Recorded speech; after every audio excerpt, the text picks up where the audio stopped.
Hey everyone, today let's talk about your rights in the workplace. It is important to know what you are entitled to. First thing is that equal pay for equal work.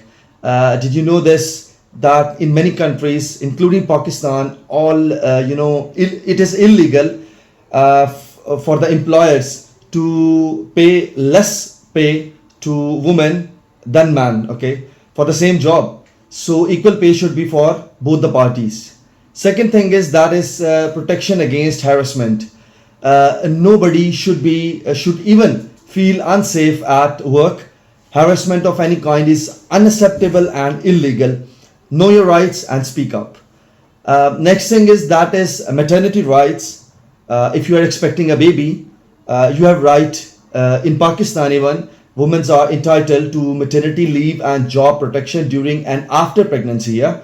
Don't hesitate to assert your rights. Balancing work and family is important. Your employer should support you during this special time. Next thing is right of fair treatment, regardless of gender or background, ethnicity. Every employee deserves a fair treatment right. Discrimination in the workplace is against the law.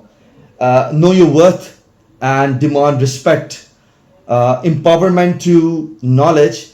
Knowledge is power, especially in workplace. Stay informed and stand up for their rights. Thank you so much.